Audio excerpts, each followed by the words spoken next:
قومی احتساب بیورو خیبر پختونخوا نے جمعیت علماء اسلام کی سربراہ مولانا فضل الرحمان کے خلاف گھیرا تنگ کرنے کا فیصلہ کر لیا ہے۔ ذرائع کا دعویٰ ہے کہ نیب کیبی نے مولانا کے خلاف انکوائری کی منظوری بھی دے دی ہے، جس کا باقاعدہ آغاز کیا جا رہا ہے، جبکہ نیب خیبر پختونخوا کی ٹیم مولانا فضل الرحمان کے خلاف آمدن سے زائد اساتذات کی تحقیقات کرے گی۔ اس کے ساتھ جو ہے میں یہ بھی بات بتاتے چلوں، نیب آئندہ ہفتے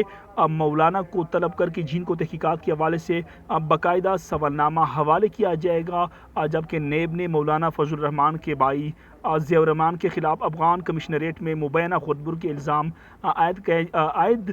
کیے جانے پر پہلے ہی سے تحقیقات جو کہ جاری ہے، جبکہ ذرائع کا یہی دعویٰ ہے کہ مولانا پر آمدن سے زائد اثاثے بنانے جانے کا الزام بھی ہے۔ اس سے پہلے جو کہ یہ بات یہ افواہ چل رہی تھی کہ نیب نے مولانا کو نوٹس بھجوائے ہیں، تاہم ہماری جب ان کے ساتھ جب بات ہوئی تو انہوں نے کا یہی کہنا ہے کہ اگر نوٹس مل گیا تو میں اس کے منہ پہ ماروں گا۔ اب بھی یہ بات آ رہی ہے، تاہم نیب کی جو ذرائع ہے وہ تصدیق کر رہی ہے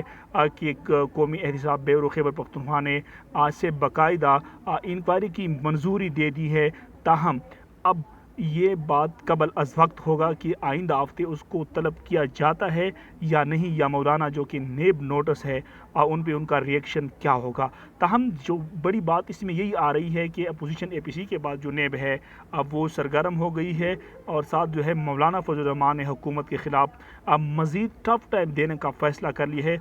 تو اس وجہ سے جو باتیں آ رہی ہے کہ جو بڑی بات ہے اس میں یہی اپوزیشن کی جو بیٹھک ہے، مولانا نے جو باتیں کی ہے وہاں پہ